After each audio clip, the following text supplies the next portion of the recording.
Take the envelope. There's nothing here for you. Cole Whitaker said it flat.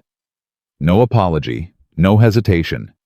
Return fare pressed into her hand on a public platform in front of every soul in Red Hollow, Wyoming. The man who was supposed to be her husband already turning his back before she could speak. Elena Whitmore had sold everything. Her apartment, her mother's jewelry, every last thing she owned to stand on this platform. She didn't cry, didn't move, didn't take the envelope. She made one silent decision instead. You don't get to decide what I survive. And that decision changed everything. If you've ever been told you don't belong somewhere and stayed anyway, this story is for you. Subscribe, follow along until the very end, and drop your city in the comments. I want to see how far this story travels. The train had been moving for 3 days. 3 days of hard wooden seats, coal smoke seeping through the window cracks, and the slow grinding disappearance of everything Elena Whitmore had ever known. Chicago fell away behind her first. Its noise, its crowds, its particular smell of river water and factory iron. Then the flat farmland came. Then the long, breathless nothing of the plains. Then finally Wyoming. She had packed light. Not by choice, by circumstance. 1 trunk. 2 dresses suitable for work. 1 that was suitable for nothing except being buried in the one her mother had sewn for her years ago, pale blue cotton with buttons down the back that didn't quite match. She'd kept it because getting rid of it felt like a second death. The advertisement had found her in February pinned to the community board at the employment office on Halstead Street. Rancher, Wyoming. Seeks capable wife. Honest work, fair keep. Right to C. Whitaker, Red Hollow. It wasn't romantic. It wasn't even particularly warm. But Elena had read it 3 times, standing in her coat in the February cold, and thought at least he's honest about what it is. She wrote back that same afternoon. Told him she was 27. That she could cook, keep accounts, manage a household. That she was not afraid of hard work or hard weather. That she had no family left to speak of, and no reason to stay where she was. He wrote back in 4 sentences. March 14th. Red Hollow Station. I'll be there. Bring work clothes. Not I look forward to meeting you. Not I hope you'll be comfortable here. Not even safe travels. Just a date, a place, a practical instruction. She had told herself that was fine. That she wasn't looking for warmth. That she had enough warmth stored inside herself to survive a cold marriage. She had believed that, until the moment she stepped off the train and saw him. Cole Whitaker was not what she'd imagined. She didn't know exactly what she had imagined. Perhaps someone softer or older, or at least someone who looked like he'd spent time thinking about this day. But the man standing at the far end of the platform was none of those things. He was tall. Lean in the way a man gets lean when he's been working outdoors for years and never stopped. Dark hair pushed back under a gray hat. A jaw that looked like it had been cut from something harder than bone. And eyes, she noticed the eyes immediately pale gray, the color of winter sky, before snow, the kind of eyes that didn't waste time settling on things they'd already decided weren't worth keeping. He looked at her once. Just once. The way a man looks at a fence post that's been delivered to the wrong location. And then he reached into his coat pocket, pulled out an envelope, and held it toward her. This isn't going to work. The words hit the air between them like something physical. Elena stood perfectly still. She was aware in the way you become aware of things at the worst possible moments that people around her had heard. A woman near the ticket window turned. 2 men loading freight slowed down. The station master, who had been pretending not to watch, stopped pretending. She looked at the envelope in Cole Whitaker's hand. She already knew what was in it. Return fare. He was handing her return fare. Before she had said a single word. Before she had shaken his hand, or told him her name, or shown him that she could balance a ledger or mend a fence line, or do any of the things she'd written to him about in her careful, honest letter. He had looked at her one look and decided. She thought about her apartment in Chicago, which no longer belonged to her. She thought about her mother's jewelry sold 3 weeks ago to cover the travel expenses. She thought about the small porcelain brooch she'd kept on the mantelpiece, her mother's last keepsake wrapped now in a handkerchief at the bottom of her trunk, the only thing she hadn't been able to make herself sell. She thought about all of it. And then she looked at Cole Whitaker and said nothing. She did not take the envelope. She did not move. She simply stood there on that platform in front of half the town of Red Hollow and let the silence do what she didn't have the energy to do herself. Cole's jaw tightened. He hadn't expected that. She could tell from the slight shift in his posture, not dramatic, not obvious, but there. A man who expected her to take the envelope, turn around, and make this easy for him. "The fare's covered," he said, quieter this time, less public. "You won't be out anything." "That's not the point," Elena said. Her own voice surprised her. She had not decided to speak. It simply happened the way certain things happen when a person has been pushed past a particular threshold.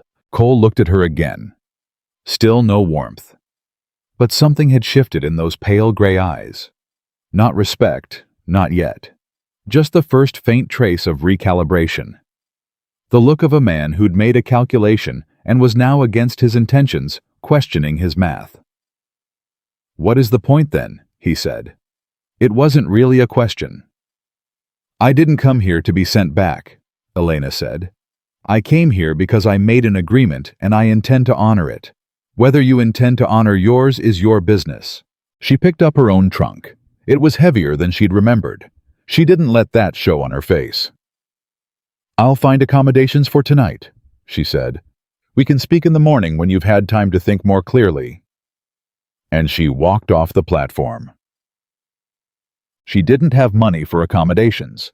That was the part she hadn't worked out yet.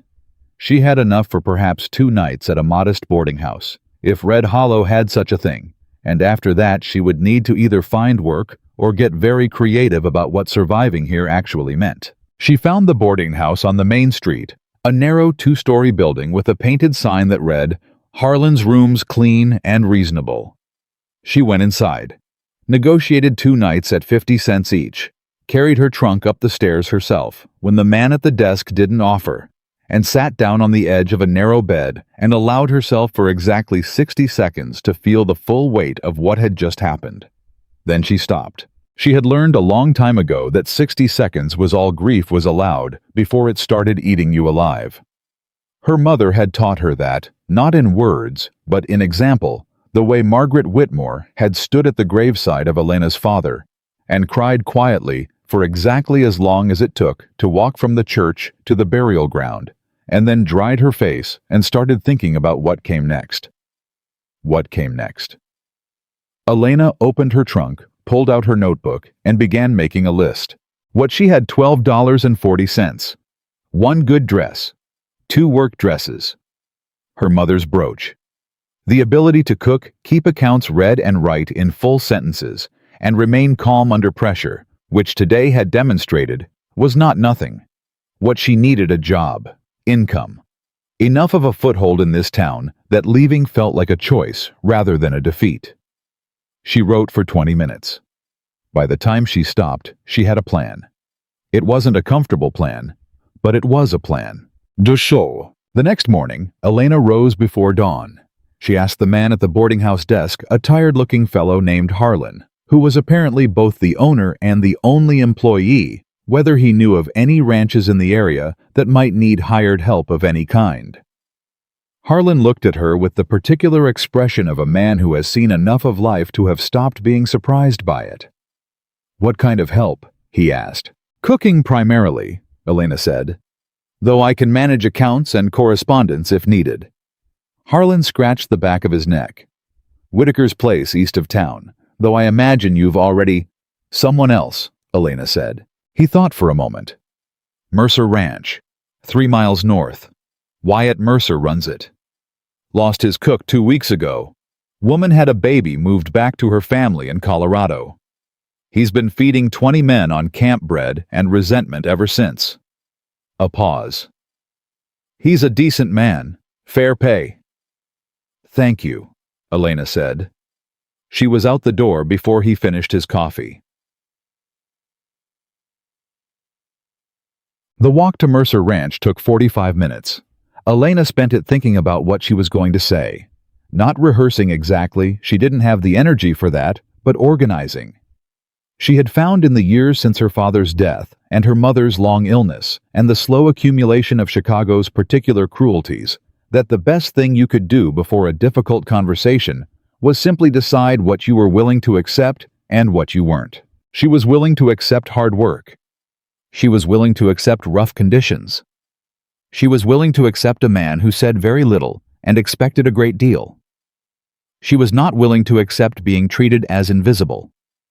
She was not willing to pretend her skills were lesser than they were. She was not willing to leave. That last one she carried like a stone in her chest.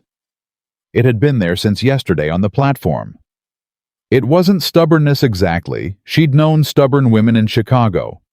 And she didn't particularly admire the quality when it had no reason behind it. This was something different. This was decision. The kind of decision that forms when you've already lost everything that could be taken from you, and you realize standing on a train platform in Wyoming, with return fare in someone's outstretched hand, that there is absolutely nothing left to be afraid of. She knocked on the main house door of Mercer Ranch at 7:15 in the morning. Wyatt Mercer opened the door himself. She hadn't expected that. She had expected a hired hand, or at minimum, someone younger and less directly in charge. But the man who appeared in the doorway was clearly the owner. There was something in the way he stood, the easy authority of a person who'd built something with his own hands and knew every inch of what it had cost him. He was younger than Cole Whitaker by perhaps 5 years, broader through the shoulders, dark hair and a close-trimmed beard, and eyes that were brown and alert. And this was the thing that surprised her immediately and genuinely curious rather than immediately and reflexively dismissive. He looked at her standing on his step with her good dress and her steady expression and said, "You're not from here." "No," Elena said. "My name is Elena Whitmore. I'm told you need a cook." Something shifted in his face. Not suspicion exactly. More like the careful attention of a man who has learned that unexpected things arriving on his doorstep require careful handling. "Who told you that?" he asked. "Harlan at the boarding house." Wyatt glanced past her, taking in the absence of a horse, a wagon, any form of transport. "You walked from town?" "Yes." A pause. 3 miles. "I'm aware of the distance," Elena said. He looked at her for a long moment. Then, without changing his expression much, "You any good, Ja?" "Yes," Elena said. Not, "I think so." Not, "I believe I am." Just yes. Another pause. Longer this time. Wyatt Mercer was a man who thought before he spoke. She could already tell that the kind of man who treated silence as a working tool rather than an awkward gap to be filled. "Come inside," he finally said. "I'll show you the kitchen. You can tell me if you think it's workable." Elena stepped inside. The kitchen was a disaster. Not dirty, she could see that someone had made a reasonable attempt at cleanliness in the last few days. But disorganized in the way things get disorganized when the person who understood the system is gone, and everyone else has been improvising. Supplies stored in the wrong places. The bread flour and the cornmeal sharing a bin in a way that guaranteed neither would be right. The stove showing signs of being operated by people who respected it neither enough nor correctly. She walked through it methodically. Opened the dry goods cabinet. Checked the cold storage. Looked at the existing supply list tacked to the wall beside the window. Wyatt Mercer stood in the doorway and watched her without saying anything. 20 men, she asked. 22 through the summer. 17 right now. 3 meals. Breakfast before dawn. Midday meal delivered to the field. Supper at 6. She turned around. "I can do it. My terms are room and board plus 40 cents a day." Wyatt raised an eyebrow. "That's wages for a man with 6 months' experience." "Then it should be no trouble for a man with 6 months' experience to take the position," Elena said. "I suspect he hasn't applied." She watched something move across Wyatt Mercer's face that she hadn't seen on a man's face in a very long time. Amusement. Not mockery. Not condescension. Genuine, almost unwilling amusement, the kind that comes from being surprised by something you didn't expect to find funny. 40 cents, he said. Room in the main house east corridor. Meals included. Sundays off after midday. Done, Elena said. She was already mentally reorganizing the flower cabinet. The first week was the hardest. She had known it would be. New place, new systems, new people. All of it required energy. She spent freely and without complaint because complaint had never once solved a problem she could remember. The men were skeptical. That was the polite version. The less polite version was that some of them were openly dismissive, and a few were genuinely hostile in the way men get hostile when they believe a woman's presence represents some kind of threat to an order they've benefited from. The second morning, one of the older ranch hands, a man called Dockery, thick through the chest with a gray beard and an expression of permanent grievance, came into the kitchen before breakfast and told her that the last cook had always made biscuits with lard, and he didn't see why that needed to change. Elena set down her rolling pin. "Have you eaten breakfast yet?" she asked. "No," Dockery said. "Then you don't know what I made," she said. "Sit down." He sat. Mostly out of surprise, she suspected. She set a plate in front of him 15 minutes later. He ate in silence. He didn't say the biscuits were good, but he came back for seconds. And when one of the younger hands made a comment at supper that evening about women in working kitchens, Dockery told him flatly to shut his mouth and eat. Elena filed that away, said nothing about it. By the end of the second week, something had quietly shifted. The men stopped arriving late to meals. The midday deliveries started coming back with empty pots instead of half-eaten ones. Even the 2 or 3 who had been most resistant, the ones who dragged their feet and muttered and found small ways to make her work harder than it needed to be, had gone quiet in a way that wasn't hostility anymore. It was something else. Adjustment, maybe. Or the simpler, older thing, a person doing a job so well that eventually even the resistant ones stopped having an argument. Elena noticed all of it. She noticed everything, cataloged it the way she cataloged everything, the running account she'd kept in her head since childhood, of what was working and what wasn't, who could be trusted and how far.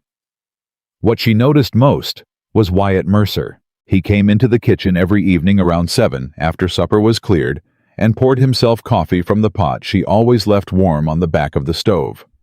He didn't make conversation. He didn't hover. He stood at the window with his coffee and looked out at whatever the dark evening held, and if she was still working, which she usually was because there was always something to prep for the next morning. He didn't interrupt her, but he was there, and gradually, without either of them drawing attention to it, those 7 o'clock hours became something she looked forward to in a way she couldn't quite explain. One evening, the end of the third week, he spoke without turning from the window. "Dockery told me you make better biscuits than his mother did," Wyatt said.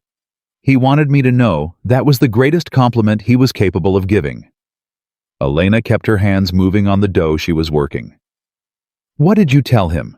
"I told him I'd pass it along." A pause. "I'm passing it along," he said. Elena smiled at the table. She was fairly certain he couldn't see it. She had been at Mercer Ranch for exactly 26 days when Cole Whitaker arrived. She found out from one of the younger hands, a boy called Pate, barely 17, who had appointed himself her informal source of all ranch gossip, who appeared at the kitchen door one afternoon with his hat in his hands and the expression of someone delivering news they weren't sure would be welcome. "Whitaker's here," Pate said. "At the main house, asking to see you." Elena set down her knife. She took a moment, breathed in once deliberately. "Tell him I'll be out in 5 minutes," she said. She wasn't out in 5 minutes. She was out in 3 because waiting had never been something she did for the benefit of the person she was waiting for. Cole Whitaker was standing outside the main house door. He had his hat off, which she noticed, and he was turning it slowly in his hands in the way men turn things when they don't know quite what to do with themselves. He looked different here than he had on the platform. Not softer, but displaced somehow, like a thing removed from its intended context. "Miss Whitmore," he said. "Mr. Whitaker," she said. A long pause. "I wanted to," he started, stopped, started again. "What I did at the station was—" "Done," Elena said. "It was done and it's past, and I have bread in the oven, so if you have something to say, I'd appreciate you saying it clearly." Cole's jaw tightened. Something moved through his face that she couldn't read. Something that might have been embarrassment, or might have been something harder. "I came to apologize," he said. Flat, undecorated. The same voice he'd used to send her away, used now to try and take it back. "What I did was wrong. The way I did it was worse." Elena looked at him for a long moment. "Why did you do it?" she asked. He was quiet. "Mr. Whitaker, why?" "Because—" He stopped again. Looked at his hat. "I had my reasons." "I'm sure you did," she said. "But you don't owe me an apology. You owe me the truth. Those are different things." Cole Whitaker looked at her, then really looked for the second time the way he'd looked at her on the platform. But this time it wasn't a dismissal. It was something else entirely. The look of a man who has walked into a conversation expecting to control it and found to his considerable discomfort that he does not. He put his hat back on. "I'll come back," he said. "That's your choice," Elena said. She went back inside. Her hands weren't shaking, she made sure of that. But standing at the kitchen counter, staring at nothing, for just a moment before she turned back to the bread, she felt something she hadn't felt in 26 days in Wyoming. Not hope. Not exactly. More like the first distant sound of something complicated arriving on the horizon. That evening, Wyatt poured his coffee later than usual. He stood at the window for a long time without speaking. Elena worked. The kitchen was quiet except for the sound of the fire and the distant shift of the horses in the stable. "Whitaker came by," Wyatt said finally. "Yes," Elena said. "He say what he wanted. He apologized." Another pause. "And—" Elena looked up from the table. Wyatt Mercer was watching her, not with the easy curiosity she'd become accustomed to, but with something more careful, more deliberate. "And nothing," she said. "He left." Wyatt nodded slowly. He looked back at the window. "If he comes back," he said very quietly, "you let me know." Elena looked at him. He didn't turn. "Why?" she asked. He didn't answer right away. Took a slow drink of his coffee. Set the cup down on the windowsill. "Because some apologies," he finally said, "aren't apologies." He said goodnight and walked out. Elena stood alone in the kitchen for a long moment, and for the first time since she'd stepped off a train in Wyoming with everything she owned, and the certainty that warmth was something she'd have to live without, she wasn't sure that was still true. She didn't sleep well that night. Not because of Cole Whitaker's visit. She had made her peace with that, or at least filed it into the category of things she would deal with when they required dealing with. What kept her awake was something Wyatt had said the way he'd said it. The quiet deliberateness of a man who chose his words the way other men chose tools, not randomly, not for decoration, but because he needed exactly that one for exactly that job. Some apologies aren't apologies. She turned that over in her mind for a long time in the dark. Thought about what it meant that Wyatt Mercer, a man who had known Cole Whitaker for years, presumably in the way everyone in a small Wyoming town knew everyone, had looked out his window and said that with the careful, controlled tone of a man keeping something back. There was history there. She didn't know what kind yet, but she knew enough about history to know it always showed up eventually. She rose at 4:30 the same as every morning and went to work. The kitchen was hers by now in the way that spaces become yours when you've poured enough hours into them. She knew where every pan hung, how long the stove took to reach temperature, which of the dry goods containers had lids that stuck and needed to be opened with a particular sideways twist.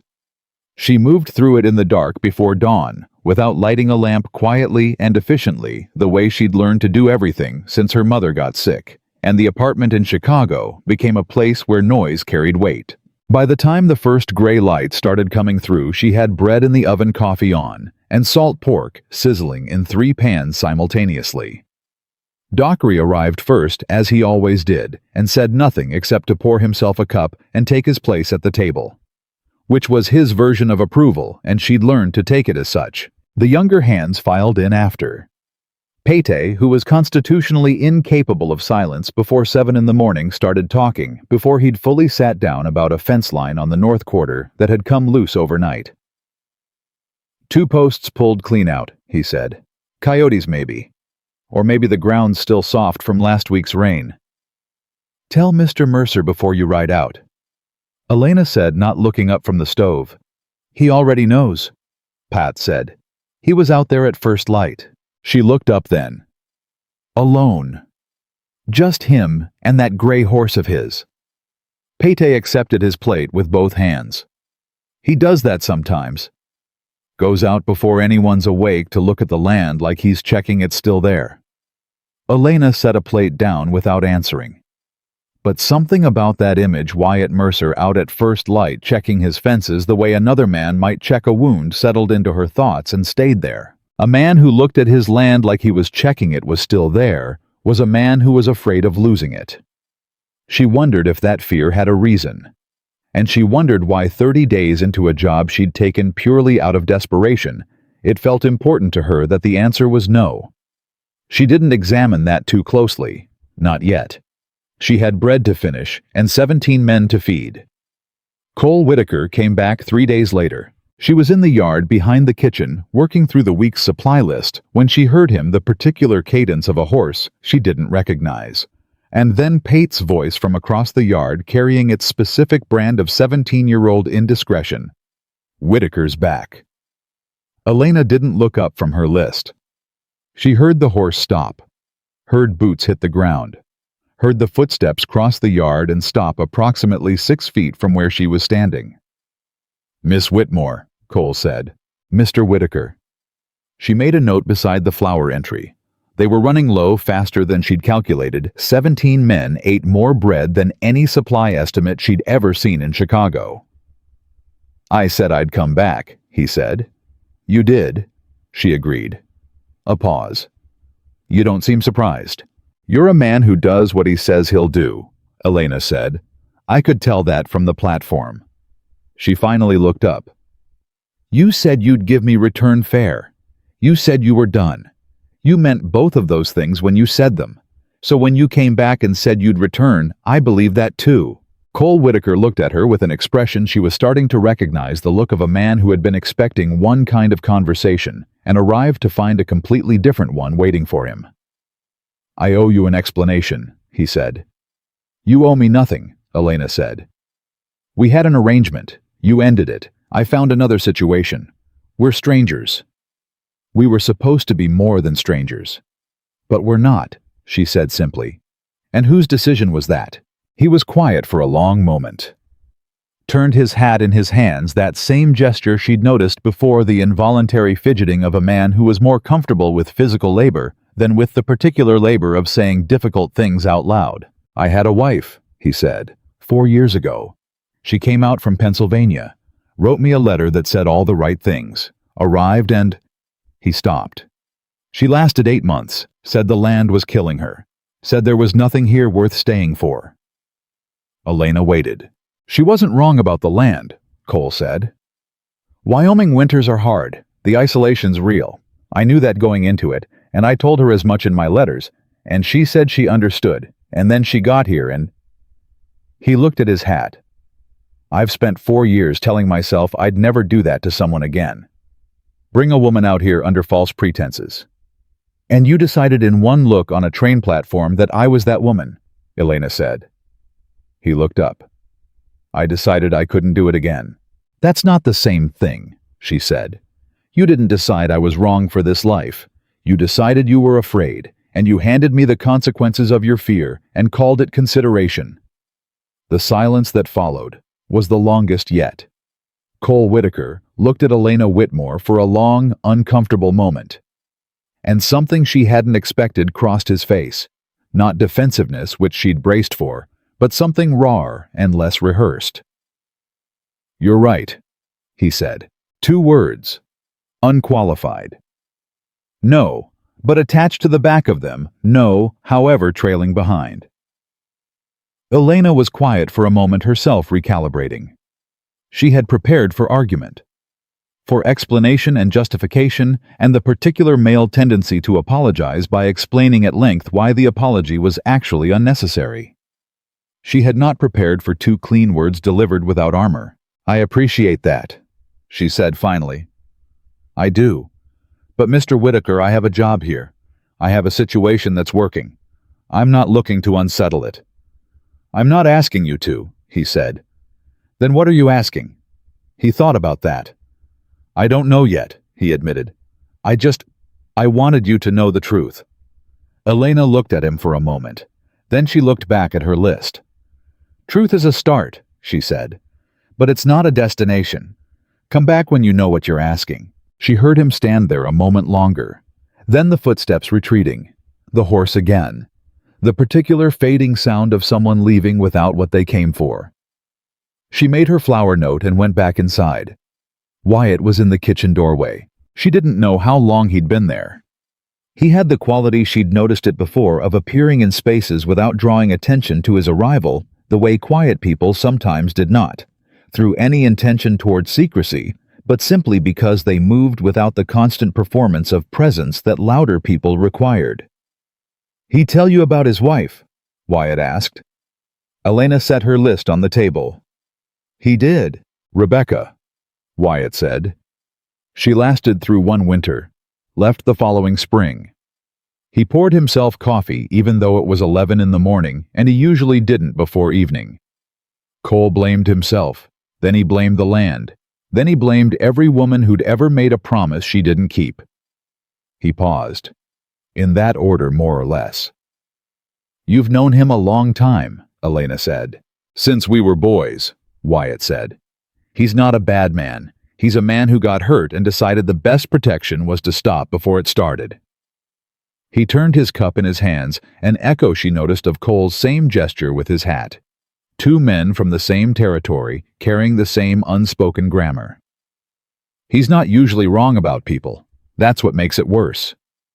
You think he was wrong about me? Elena asked. Wyatt looked at her steadily. I think he didn't give himself the chance to find out, he said. Which is a different failure. He took his coffee and left. Elena stood in the kitchen alone. 2 men, both carrying something, both circling something they hadn't said yet. She had a very strong feeling that this was going to get complicated before it got simple. She was right. The complication arrived 11 days later, and it had nothing to do with either of them. It arrived in the form of a man named Garrett Hale. Hale was a land agent. That was what his card said when he presented it to Wyatt at the main house on a Thursday afternoon, in a way that Elena, passing through the corridor with a stack of clean linens, happened to witness. Medium height, well-dressed in the specific way that men dressed well when they wanted you to think about the clothes instead of the man wearing them. A smile that was wide enough and practiced enough to cover everything behind it. He said he was from a development company. Said there was significant interest in the valley land water access, mostly, and the rail line expansion that would apparently be coming through in 2 years. Said he wanted to make sure that the ranchers in the area were aware of their options before things became, as he put it, complicated. Wyatt listened to all of this with his arms crossed and the expression of a man standing very still on ground he wasn't sure about. Options, Wyatt said. The company is prepared to make generous offers, Hale said. Very generous, ahead of the formal process. What formal process? Wyatt asked. Hale smiled. There may be some county land assessment matters coming up. Surveys, title reviews, that sort of thing. Routine, but you know how these things can slow down when they're handled at the wrong time. The smile held. Better to move while the timing is favorable. Elena had stopped walking. She was in the corridor, completely still, listening to every word. She had heard that kind of language before. Not in Wyoming. In Chicago, in the landlord's office, when her mother's building was being sold out from under its tenants. The particular bureaucratic poetry of a man who was threatening you with something he wasn't naming directly. Routine assessment matters. Title reviews. The wrong time. She moved on before Hale turned around. But she kept what she'd heard. That evening, Wyatt was in the kitchen, even earlier than usual. 6:30 instead of 7. He poured his coffee and didn't look at the window. He sat down at the table, something he'd never done before, and looked at his hands. "You heard that," he said. It wasn't a question. "Some of it," Elena said. "He's not the first one," Wyatt said. "Third one this year, different company name each time." He turned his coffee cup. "Something's coming. I don't know the shape of it yet." "Do you have your title documentation in order?" Elena asked. He looked up. "What?" "Your land title, survey records, water rights documentation." She set down the pot she was holding. When a man talks about title reviews and county assessments, what he's telling you is that he believes there might be a gap in your documentation that his company could exploit. The question is whether he's right. Wyatt looked at her for a long moment. "How do you know that?" "My mother's building," Elena said. Chicago, 1889. A development company bought the block and started a title dispute on 3 of the units. 2 families had small gaps in their lease documentation, and they were out in 30 days. She met his eyes steadily. "My mother didn't have a gap. She was there until she died, but I watched the ones who did." Wyatt was very quiet. "I have documentation," he said. "But I haven't looked at it in years. My father filed most of it." "Then you need to look at it," Elena said, "before anyone else does." He stood up. "Tonight," she said. "Tonight," he confirmed. He stopped at the doorway. "Elena." It was the first time he'd used her first name. She noticed it the way you notice a door that's been closed for a long time opening for the first time, not dramatic, not announced, but unmistakably different. "Thank you." She nodded once. He was gone for 3 hours.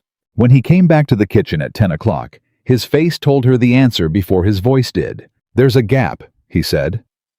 "Water rights. My father filed the original claim in 1871.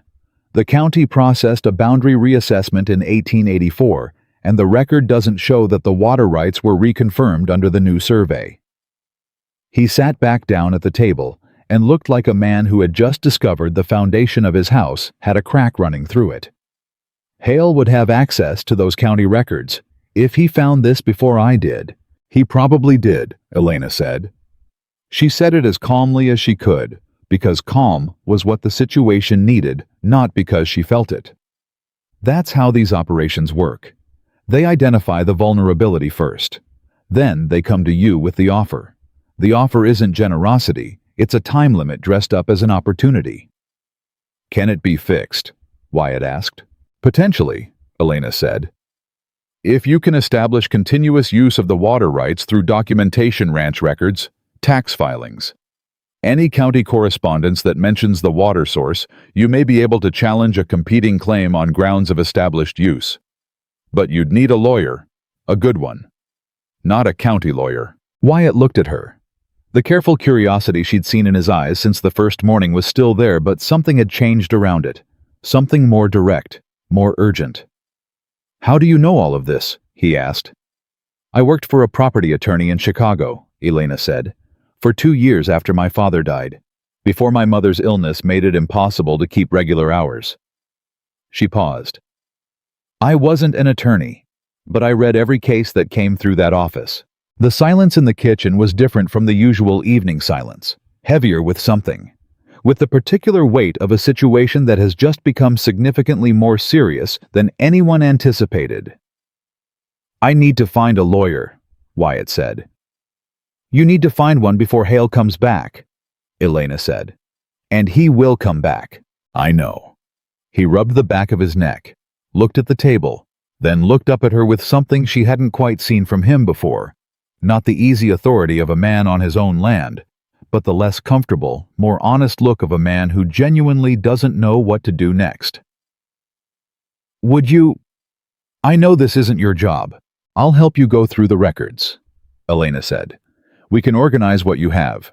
Make a list of what's missing and what might substitute." She paused. "You'd need to give me access to your filing cabinet." "I'll give you a key tonight," he said. She nodded. He stood, paused. "Why?" he asked. She looked at him. "Why are you helping me with this?" he said. "It's not your problem. It's not your land." Elena considered that question for a long moment. She could have given him the practical answer that her job and her living situation depended on this ranch remaining solvent. She could have given him the honest answer that she had watched her mother live, in fear of losing her home for years, and had never been in a position to prevent it, and now finally she was. She gave him neither of those answers. "Because you said stay work first, decide later," she said. "When I had nowhere to go. You didn't ask questions. You just said stay." She held his gaze. "I don't forget that kind of thing." Wyatt Mercer looked at her for a long moment. His face was doing the thing it sometimes did, that internal reorganization, something shifting in the architecture of his expression without any single feature moving. He left without another word. But that night, Elena found a key on the kitchen table with a note that said simply, "Cabinet in the study. Second drawer." She worked until 2 in the morning. By the time she stopped, she had organized 5 years of ranch documentation into a system she could actually read, identified 3 pieces of correspondence that constituted a strong argument for established water rights usage, and written a 4-page summary of the legal situation as she understood it. She left the summary on top of the cabinet. She went to bed. And she lay in the dark with the particular satisfaction of a woman who has taken something chaotic and made it comprehensible, and thought not for the first time, "I am good at this. Whatever else is uncertain, I am good at this." Then she thought about Wyatt's face when he'd asked her why, and she thought about Cole Whitaker's voice when he'd said she was right, and she thought about the way this land, this cold, hard, endless Wyoming land that had been described to her as a place that would offer nothing, had somehow in 37 days become the first place in years where she felt like herself again. She didn't call it belonging. It was too early for that word, and she knew it. But it was something. It was definitely something. 2 days later, Garrett Hale came back. He didn't come to the main house this time. He came to the east fence line, where 3 of Wyatt's hands were working, and he had 2 other men with him, not ranch hands, not lawyers, something in between the kind of men whose purpose is to make a conversation feel heavier than it should. Pate brought the news to the kitchen at a dead run, hat in hand, barely breathing. "Hale's at the east fence," he said. He told Jenkins that the county's starting a formal survey next week, and anyone whose documentation isn't in order by Friday has 30 days to resolve it, or the rights go into dispute. Elena dried her hands. "Where's Mr. Mercer?" "North Quarter. He doesn't know yet." "Get him," she said. "Right now." Pate was already turning. "Pate." He stopped. "Tell him to come to the study first, not the fence line, the study." He ran. Elena went to the study, pulled out her summary, and added 3 lines she'd been thinking about since 2 in the morning.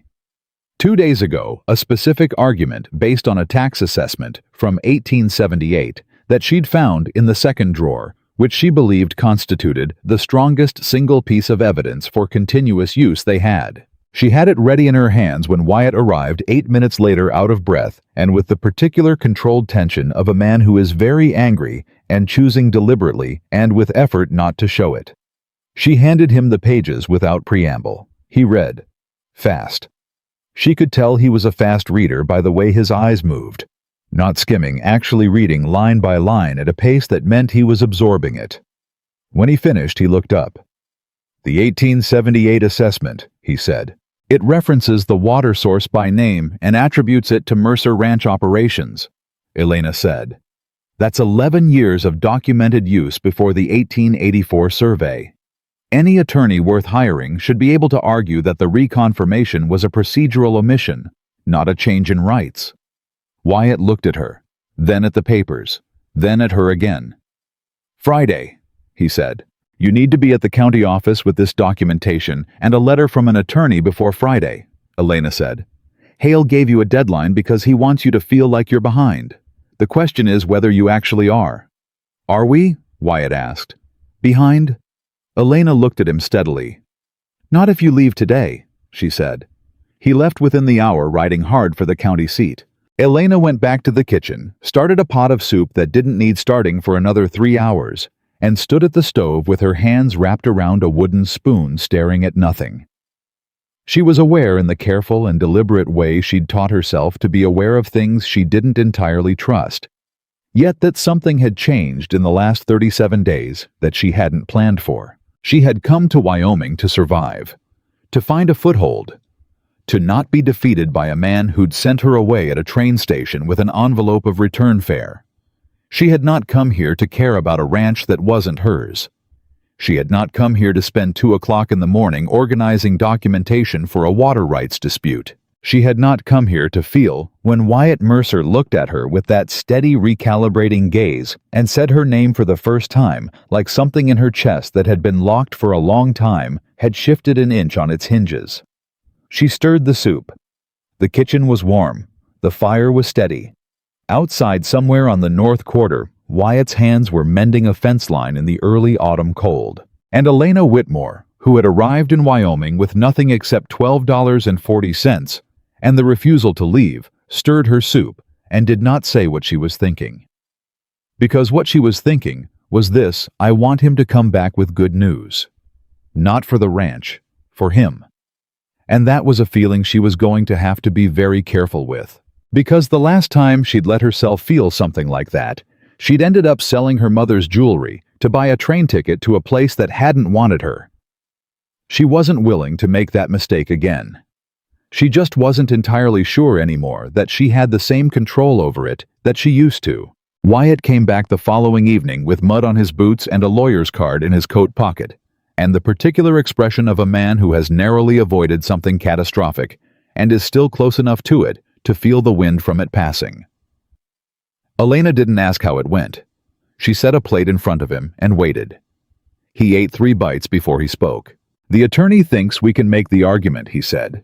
"He's filing a motion to establish the 1878 assessment as proof of continuous use. Says the county's process was procedurally sloppy in 1884, which apparently isn't unusual for that period, and that a clear challenge should hold." He paused. "He also said whoever organized that documentation saved us approximately 2 weeks of sorting time." "That's what mattered," Elena said. Wyatt looked at her. "It's not a settled thing. Hale's company has a lawyer too. This could take months." "I know," she said, "and it'll cost money we don't have easy access to right now." "I know that too." He turned his fork once. "I want you to know whatever happens with this, you didn't have to do what you did. The records, the summary, the 1878 filing." He stopped, looked at the table. "That was above and beyond any job I hired you for. You hired me to feed your men," Elena said. "Everything else I did because it needed doing and I could do it." She met his eyes. "That's the only reason I ever need." Wyatt nodded slowly. He looked like he wanted to say something else, and was choosing not to. Elena cleared his plate and let him choose. The thing she hadn't told him. The thing she was carrying alone quietly, the way she'd learned to carry difficult things, was that she'd sent a letter of her own that day, to the attorney's office in Chicago, where she'd worked for 2 years. A careful, specific letter asking whether her former employer knew anything about a land development company operating out of Wyoming territory that was running systematic title disputes against ranch properties. She'd had a feeling when Hale walked through that door. The feeling you only get when you've seen the pattern before. She wanted to know if she was right. She sent the letter and didn't mention it to anyone. 3 days passed without incident. The ranch moved through its rhythms, men out before dawn meals at their appointed hours, the endless incremental work of keeping land alive that Elena had come to understand not as labor, but as a kind of argument a man made against the world every single day. "I am still here. This is still mine." Cole Whitaker came back on the 4th day. This time he didn't announce himself. He simply appeared at the kitchen door in the early afternoon, while Elena was working through the week's accounts, and stood there until she looked up. "You're keeping his books now," Cole said. It wasn't an accusation, but it wasn't nothing either. I keep the supply accounts, Elena said. It was a logical extension of managing the kitchen budget. Cole was quiet for a moment. He came inside without being invited, which was new, and sat down across from her at the table without being offered a seat, which was also new. He tell you about his finances? Cole asked. Elena set her pen down. Why? Because Wyatt's in a worse position than he's probably let on, Cole said. That water rights dispute isn't the only thing. He borrowed against this land 2 years ago. Bad winter cattle losses. The loans coming due in spring. He looked at her steadily.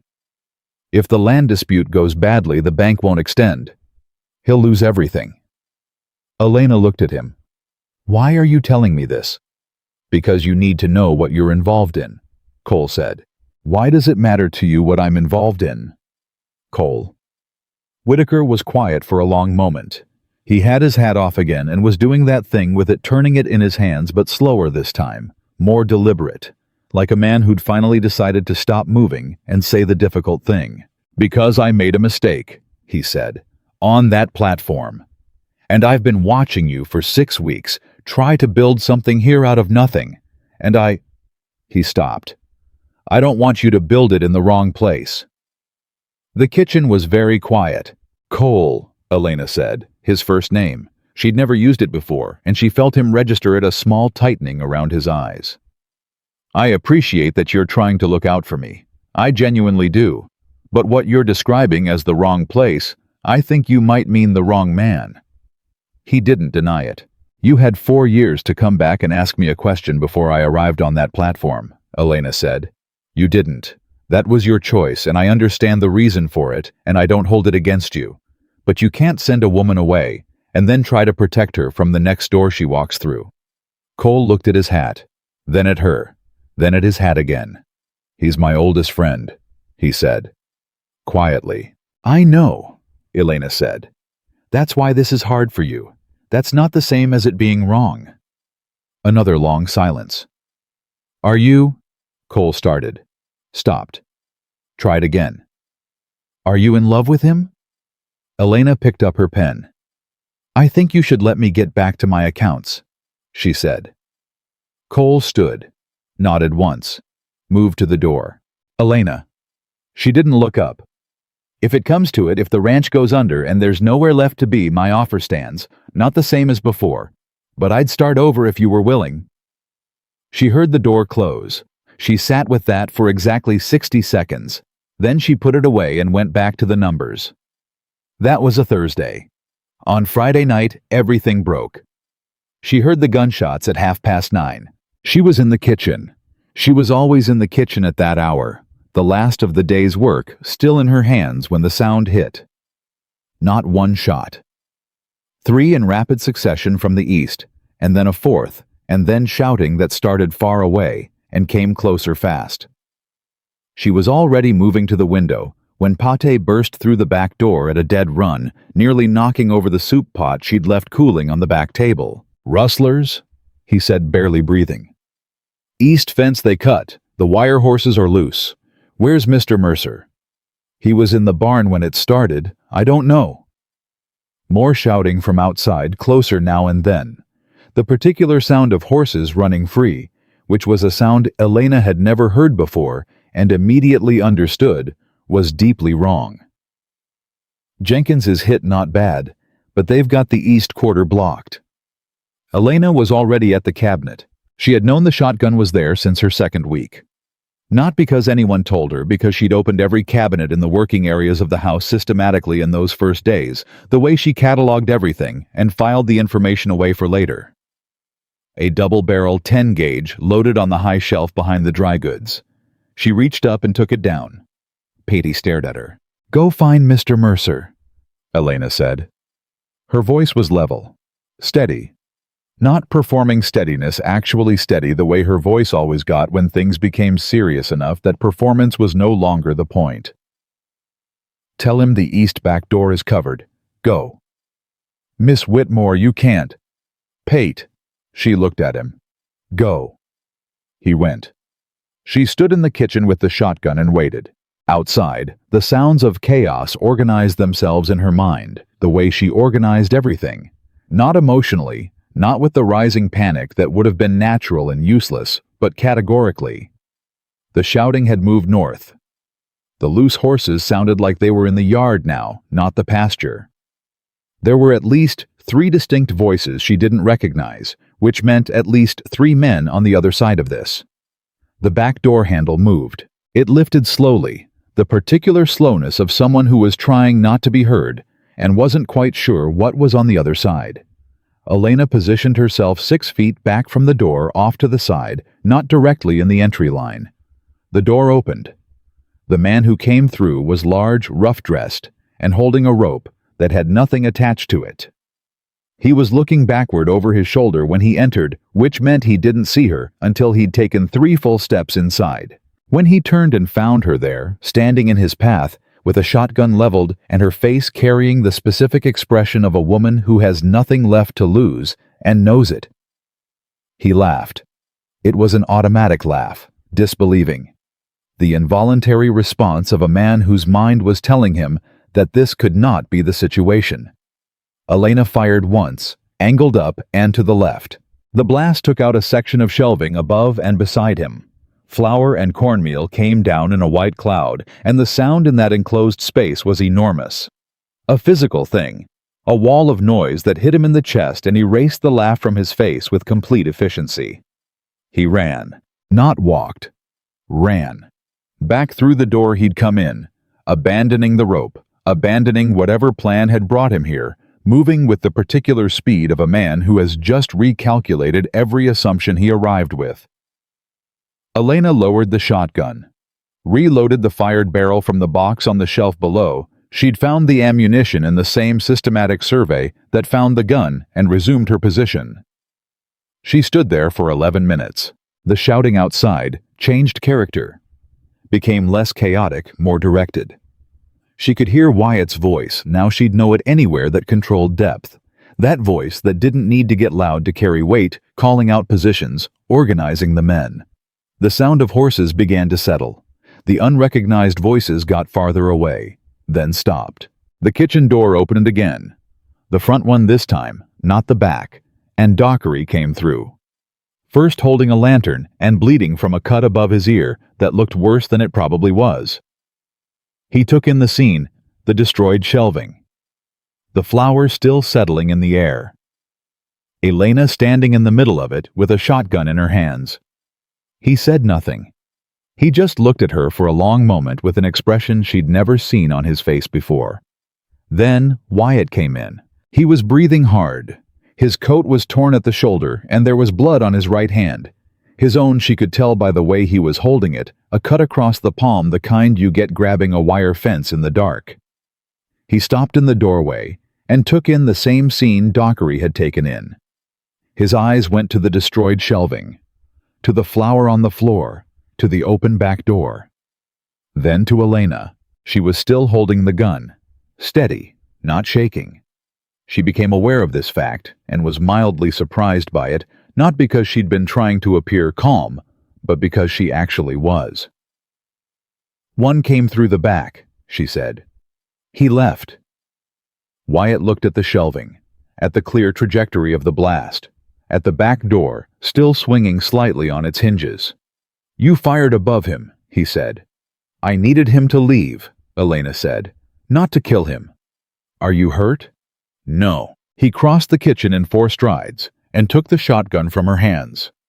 Not roughly, not grabbing just firmly both hands the way you take something from a person who has been holding it under pressure for too long. He set it on the table, and then he stood there in front of her and looked at her in a way that was different from every other way he'd ever looked at her.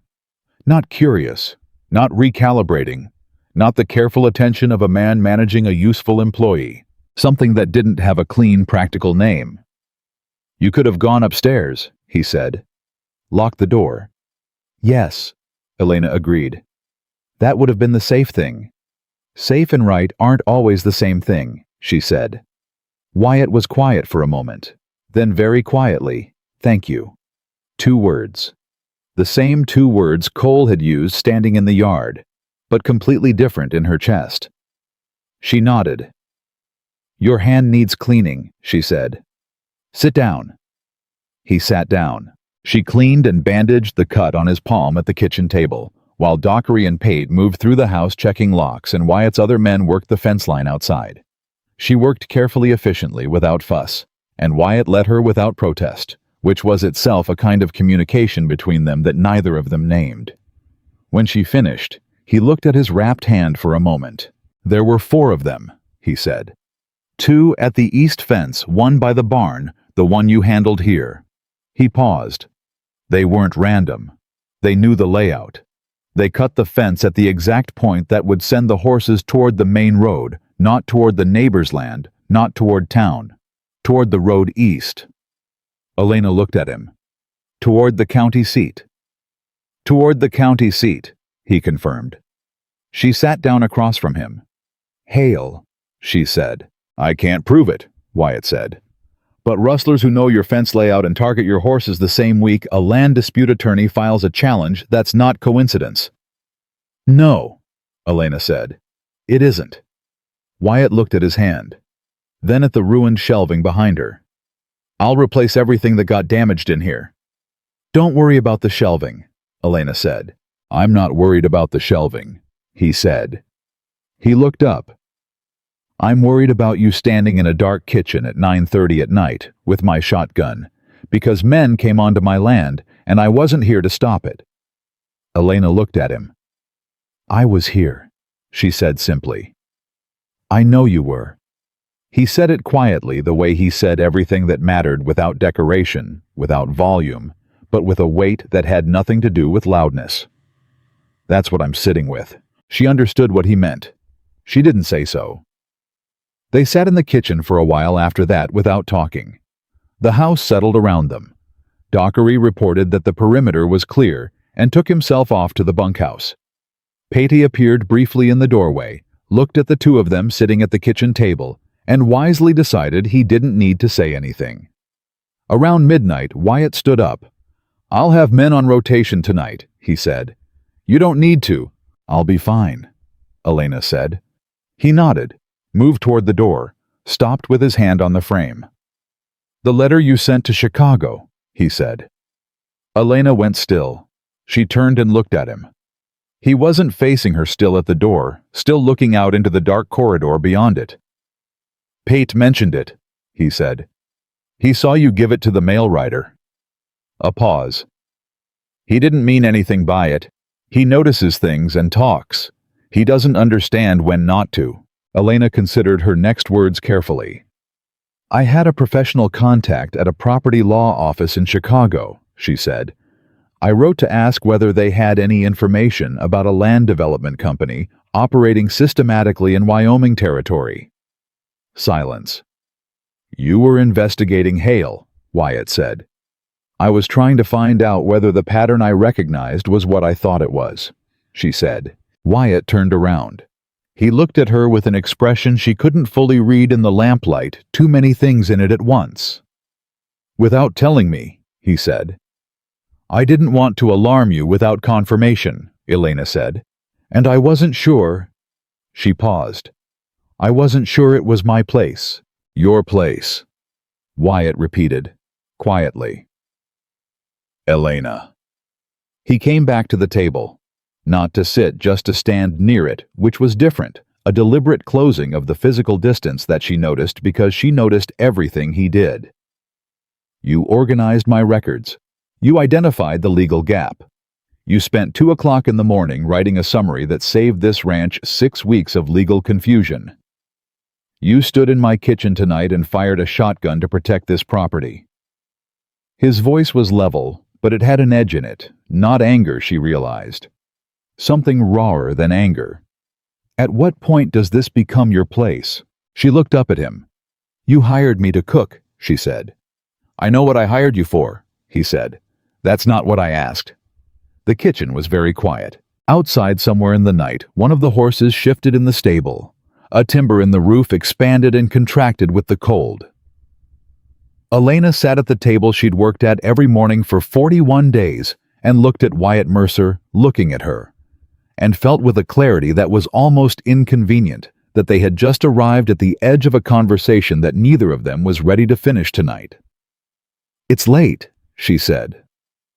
Wyatt looked at her for a long moment. "Yes," he said. "It is."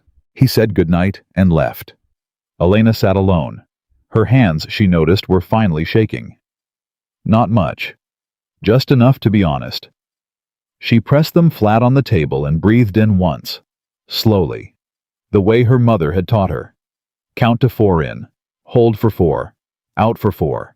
The fear she hadn't let herself feel while she was holding the shotgun was catching up to her. Now the way fear always did, late after the fact, politely waiting until you no longer needed to be useful before presenting itself for acknowledgement. She let it come. 60 seconds. Then she got up, started the next morning's bread, and made herself think about practical things. The letter to Chicago. She hadn't told Wyatt what she'd actually asked. She hadn't told him the full extent of what she suspected that Hale's operation wasn't just opportunistic. That the systematic targeting of specific ranches, the precise knowledge of property documentation, gaps the timing of the physical intimidation. It had the signature of something organized. Something with more reach than one land agent and a company card. She had seen this before, not in Wyoming, but she had seen it. And if her contact in Chicago knew what she thought they might know, then what Wyatt Mercer was facing wasn't a local dispute over water rights. It was something considerably larger. She needed that letter back. She needed it back before anyone else decided to look for it. She mixed her dough and let that thought sit in the back of her mind and didn't let it show on her face because there was no one there to see her face, and she'd learned long ago that the expressions you made alone were the ones that told you the truth about what you actually felt. What she actually felt was afraid. Not for herself. For him. And that the specificity of it, the fact that the fear had a face, and that face was Wyatt's, was the most dangerous thing that had happened to her all night. More dangerous than the man at the back door. More dangerous than the shotgun blast and the flour coming down and the sound of running footsteps retreating into the dark. More dangerous by far, because weapons she knew how to handle. This she did not. Not yet. She covered the dough to rise and went to bed. She did not sleep for a long time. And when she finally did, just before the first gray light of a Wyoming dawn, what she dreamed was not the gunshot or the chaos or the man's laugh turning to panic. She dreamed of a hand on a kitchen doorframe, and a man who'd almost said something he wasn't ready to say yet, and the sound of footsteps stopping and starting again. The reply from Chicago arrived on a Tuesday 9 days after Elena sent her letter, and it was not what she expected. She'd anticipated information. Names, perhaps. A pattern of similar operations in other territories. The kind of professional background research her former employer was good at. Methodical, documented, useful. What she got instead was a single page in her former employer's handwriting, and the first line stopped her cold. Elena. I know this company. You need to be careful. She read the rest standing at the kitchen table, still holding the envelope. Not sitting down the way you read things when some part of you already knows that sitting down will make it too real. The development company behind Garrett Hale wasn't a Wyoming operation. It was a Chicago-backed land consolidation firm with documented activity in 4 territories over the past 6 years. The pattern was consistent. Identify properties with title vulnerabilities. Apply legal pressure. Follow up with physical intimidation. When the legal process moved too slowly, and acquire the land at distressed prices before the owners fully understood what had happened to them. Her former employer had represented 2 families in Illinois who'd been caught in a similar campaign 4 years ago. Both had lost their properties. One case had gone to court and been dismissed on procedural grounds before it could be properly heard. The firm's principal investor, according to the letter, was a man named Aldous Crane. Chicago financier, well-connected politically, had never once appeared in Wyoming himself, never needed to. He had men like Hale for that, and at the bottom of the page underlined twice in her former employer's careful hand. If the ranch in question has a loan coming due, Crane's firm may already have a relationship with the lending institution. Check the bank. Elena set the letter down. She stood there for a moment, with her hand flat on the paper, and thought about what it meant that a man in Chicago who had never set foot in Wyoming could sit in a comfortable office and dismantle a ranch that Wyatt Mercer had spent his life building, and that the machinery for doing it had probably been in motion for months before Hale ever knocked on that door. She thought about that for exactly the time it took her to walk across the kitchen, pick up her coat, and go find Wyatt. He was in the barn. She heard him before she saw him talking to one of the horses low and steady, the specific tone he used with animals that was different from every other version of his voice. More honest somehow, less guarded. He stopped when she came in. She handed him the letter without preamble. He read it the same way she had, standing not moving, the way you receive a blow you knew was coming, but hoped wasn't. When he finished, he looked up. His face was controlled. Too controlled, the careful blankness of a man holding a very large thing very tightly so it didn't show. "Aldous Crane," he said. "You know the name?" "The bank that holds my loan," Wyatt said. "Second Western Territorial. The principal investor is listed in the loan documents as a Chicago holdings company." He paused. "I never looked up who owned the holdings company." Elena closed her eyes for 1 second, opened them. "They own the loan and they're running the title dispute," she said. "That's not a coincidence, and it's not a real estate transaction. That's a trap." "I know," Wyatt said. "They don't want to buy your land, Wyatt. They want to take it. There's a difference. A buyer negotiates. This..." She stopped. "This is designed to leave you with nothing to negotiate with." Wyatt handed the letter back to her. His jaw was set. She recognized the expression now. Not anger, not fear, but the particular look of a man who has just reorganized his entire understanding of a situation and is working out what to do with the new shape of it. "The attorney," he said. "He needs to know about this today," Elena said. "All of it. The loan connection, Crane's name, the previous cases my employer documented." She held the letter up. "This is evidence of a pattern. It changes the legal strategy." "You understand that," Wyatt said. Not a question. "I worked in that office for 2 years, she said. "I understand enough." "Enough to come with me?" he asked. "To the attorney's office. I want someone in that room who can tell me if I'm being managed." Elena looked at him. "I'm your cook." "You were my cook," Wyatt said. "Right now I need someone who can read a legal document and tell me what it actually says." He held her gaze. "Are you coming or not?" She went. The ride to the county seat took 2 hours. They didn't talk for the first 40 minutes, not because of tension, but because they were both thinking, and they'd reached the kind of understanding where silence between them no longer required filling. Elena sat beside him on the wagon bench and organized what she knew and what she needed to ask and what she expected the attorney to tell them. Wyatt broke the silence first. "Cole came to see you," he said. It wasn't a question. 3 times, Elena said. "I know." A pause. "He told me." She looked at him. He was watching the road. "He told you he offered to start over," Elena said. Not a question either. "Yes." The road moved under them for a moment. "Is that something you're considering?" Wyatt asked. Flat. Even. The voice he used when he was being most careful. "No," Elena said. "Just that." She felt more than saw something shift in him, the slight release of something held. He didn't comment on her answer, didn't press it. But the next time he spoke about 20 minutes later, his voice had lost that careful flatness. "He's not wrong that I'm in trouble," Wyatt said. "Financially. The land dispute alone, the legal costs." "I know," Elena said. "And if the bank decides to move the loan due date..." "I know." "Elena." He glanced at her. "I'm not telling you this so you'll fix it. I'm telling you because you're in the middle of this now and you deserve to know the whole picture." She looked at him. "All right," she said. "Then I'll tell you the whole picture on my side." He waited. She had not planned to say this yet. She'd been holding it carefully for weeks, turning it over, examining it from all angles, trying to be sure that when she did say it, she was saying it for the right reason. "I received a letter from an attorney in Chicago 6 weeks ago," Elena said, "before I came to Wyoming. I didn't tell you because I was still working out what it meant for me." She paused. "My mother had savings, hidden ones.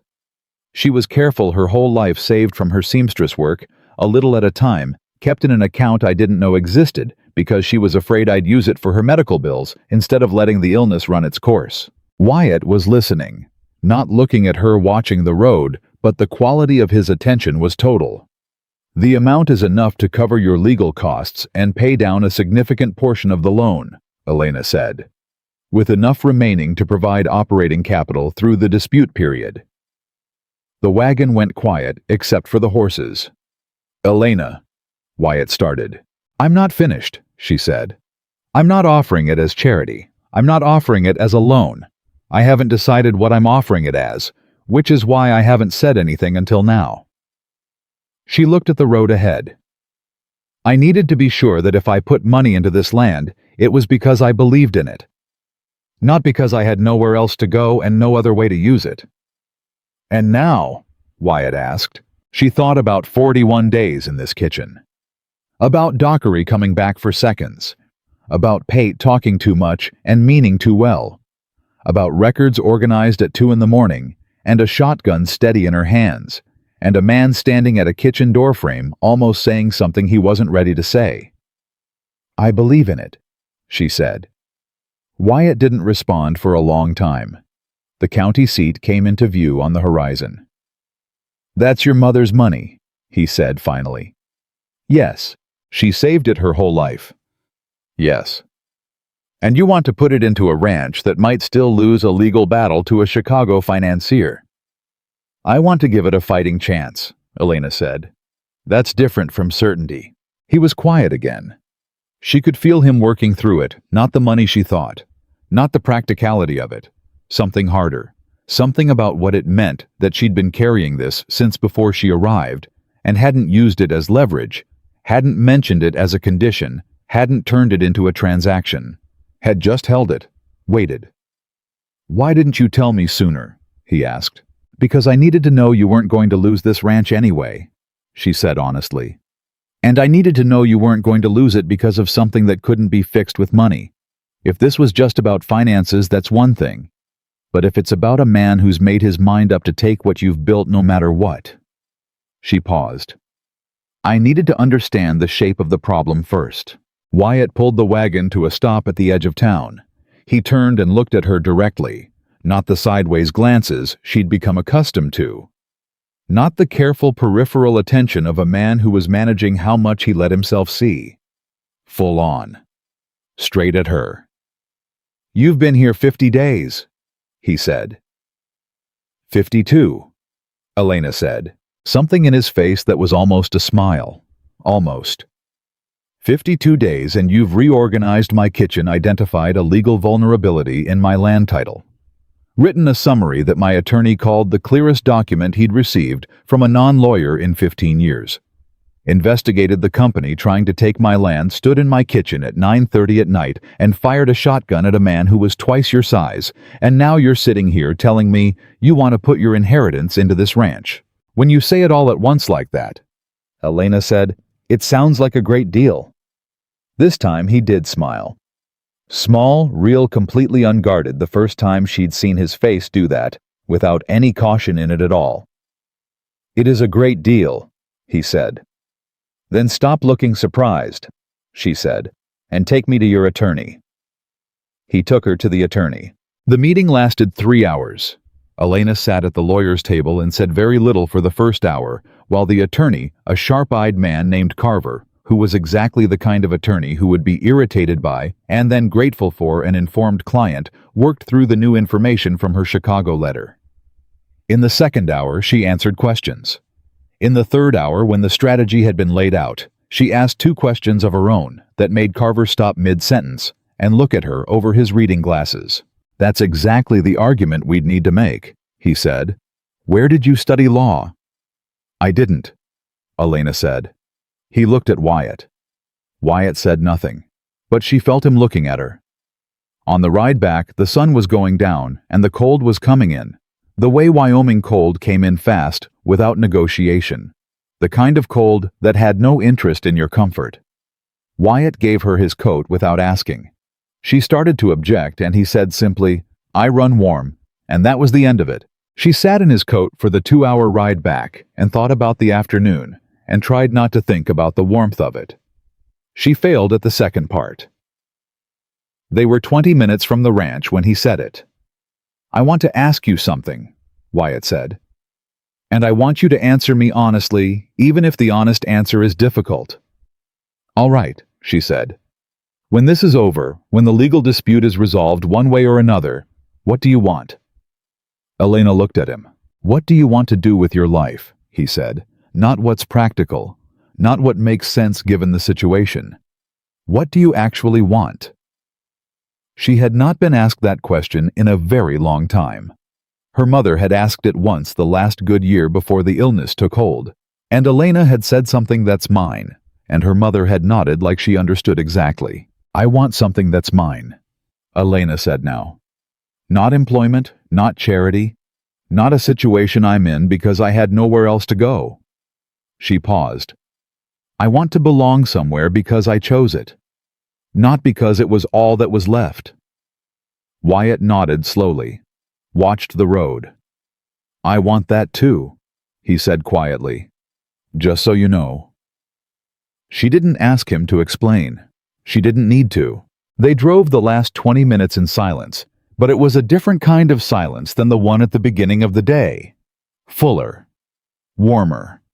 The kind of silence that forms between two people who have said important things in incomplete sentences and understood each other perfectly anyway. Cole Whitaker was waiting at the ranch. He was standing outside the main house door when the wagon pulled in, and Elena saw immediately from his posture, the stiffness in it, the particular set of his shoulders, that something had happened. "What is it?" Wyatt asked down from the wagon before it fully stopped. "Hale was in town today," Cole said. "Went to the bank." He looked at Wyatt steadily. "He had a meeting with the branch manager for 2 hours. Pate's brother works at the hotel next door and saw them walk out together." Wyatt went very still. "He's moving the loan," Elena said. Both men looked at her. "He doesn't need to win the title dispute if he can call the loan early," she said. "If Crane owns the lending institution and can accelerate the due date, you'd have 30 days to pay in full, or the bank initiates foreclosure. The land dispute becomes irrelevant." She looked at Wyatt. "That's the next move. That's what the meeting was." Cole looked at Wyatt. "Is that true? Can they do that?" "They can try," Wyatt said. His voice was flat. "The loan documents have a standard acceleration clause for non-performance, but they could argue the title dispute constitutes a material risk to the collateral," Elena said. "Carver needs to know tonight." "Tonight," Wyatt confirmed. He turned to Cole. "I need your horse. Mine's done." "Take him," Cole said without hesitation. Wyatt was already moving. He stopped at the door and turned back. "Elena." She looked at him. "The money. Is the offer still open?" "It was never a limited offer," she said. He held her gaze for one moment. Then he was gone, riding hard toward town. Cole stood in the yard and watched him go. Then he turned and looked at Elena. "You told him about the inheritance," Cole said. "Yes." "Today?" "Yes." Cole was quiet for a moment. "You've been here 50 days and you're putting your mother's life savings into his land." 52, Elena said. "And yes." "Elena." His voice had changed, not angry, not pleading, something more honest than either. "Be sure." "I am," she said. "Be sure about him," Cole said. "Not just the ranch. Him." She looked at Cole Whitaker, this man who had sent her away with an envelope of return fare, and then spent weeks trying to find his way back to something he'd refused before he'd even given it a chance. There was genuine care in his face, genuine concern, the kind that costs something to show. I know the difference, she said quietly. He nodded once, looked at the ground. I know you do. He picked up his hat from the porch rail where he'd set it. That's why I'm asking. He left without saying anything else. Elena stood in the yard alone in the first full dark of the evening. The stars were coming out over Wyoming, a particular abundance of them that she'd never seen in Chicago, and still hadn't quite adjusted to the extravagance of it. The sky so crowded with light, it felt personal. She stood there and thought about what she'd set in motion today. The attorney, the letter, the money. The words she and Wyatt had exchanged on that wagon bench in the fading afternoon. She thought about what Cole had said. Be sure about him, not just the ranch. She was sure. That was what she hadn't told Cole because it wasn't Cole's to know. She was sure in the specific way you become sure of something when you've been trying to talk yourself out of it for weeks and your own arguments keep failing. When you notice that every practical self-protective reason you've assembled points in one direction and your entire body points in the other. She'd been in Wyoming 52 days. She'd stopped being afraid of this land somewhere around day 30. She'd stopped being afraid of herself somewhere around tonight. What she was afraid of now, the only thing was the space between where they were and where they could be, and whether either of them would be brave enough to close it. She went inside, made coffee, started tomorrow's bread, cleaned the kitchen methodically as she did every night. At 10:15, she heard a horse in the yard. She was at the kitchen door before she'd consciously decided to move. Wyatt came in out of the dark with dried mud on his boots, and his face carrying something new. Not the controlled blankness he wore when he was holding too much, but something more open. More unguarded. Carver's filing an emergency injunction tonight, he said, against acceleration of the loan on grounds of lender conflict of interest. He stopped in the middle of the kitchen. He says if we can demonstrate that Crane's firm holds both the lending instrument and the competing land claim, the entire transaction becomes legally questionable. Not just our defense, their entire position. Elena felt something release in her chest. That's the argument, she said. He said it was your question, Wyatt said. In the meeting, the question you asked in the third hour. I'd seen it before, Elena said.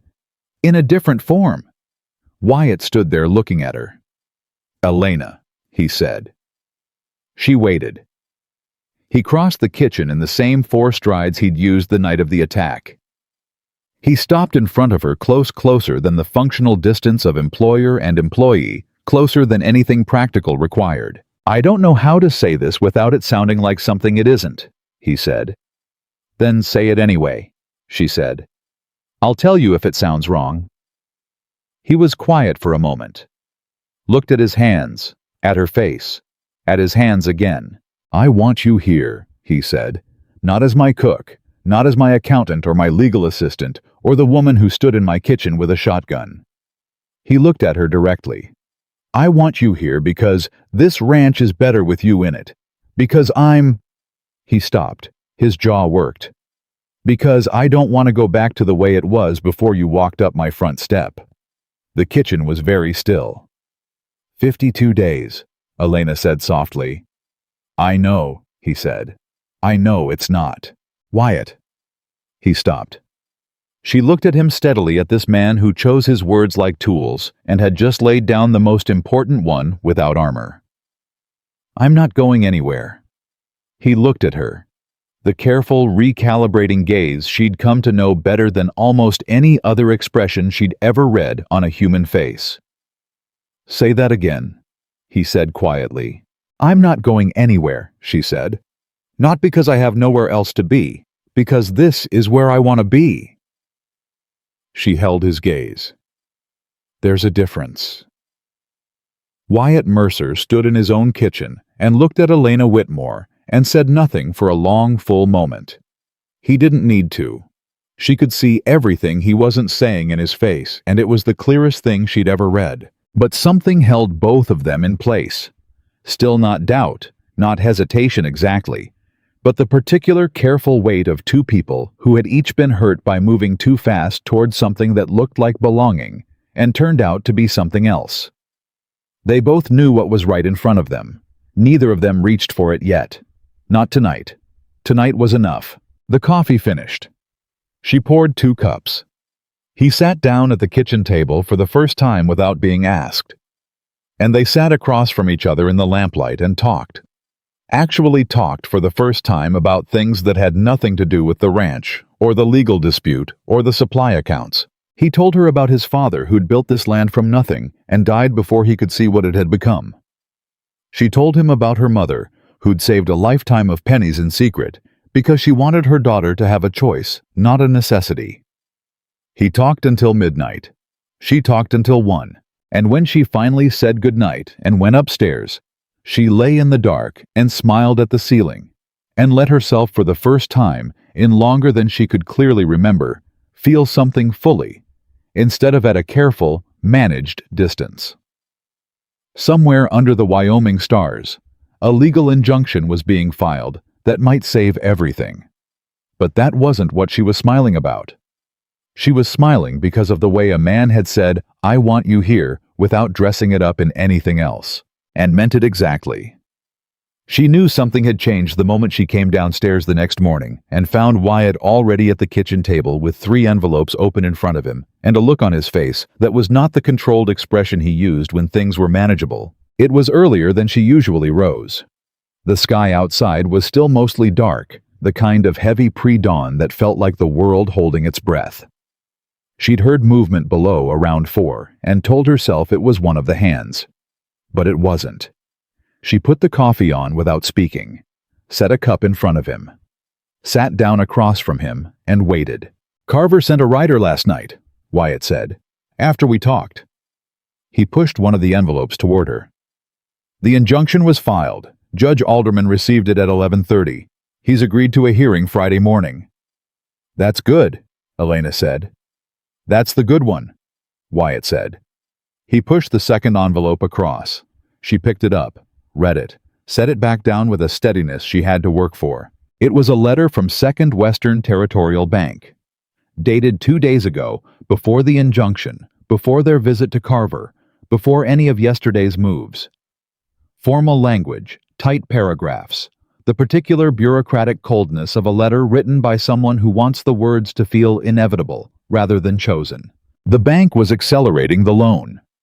30 days to pay the outstanding balance in full, citing a material risk clause in the original agreement. The risk cited the ongoing title dispute. "They moved fast," Elena said. "They were already moving," Wyatt said. Hale's meeting with the bank manager wasn't about starting this. It was about confirming the timing. He turned his coffee cup. "They had this prepared before I ever walked into Carver's office. Before you ever sent that letter to Chicago." "What's the third envelope?" Elena asked. He looked at it for a moment. Cole brought it by at midnight. He'd been in town and heard about the bank letter from Jenkins, who heard it from... He waved that off. "Small town. Everything travels." He picked up the third envelope. "Cole is offering to co-sign a short-term bridge loan. His ranch is collateral. Enough to satisfy the bank while the injunction works through." The kitchen was very quiet. Elena looked at the third envelope. "That's everything he has," she said. "Yes," Wyatt said. "He'd be risking his ranch to save yours." "Yes." She looked at Wyatt. He was looking at the table. The expression on his face was the one she'd seen the first time she'd handed him the legal summary, the one that meant he was processing something with a cost attached to it that he hadn't anticipated.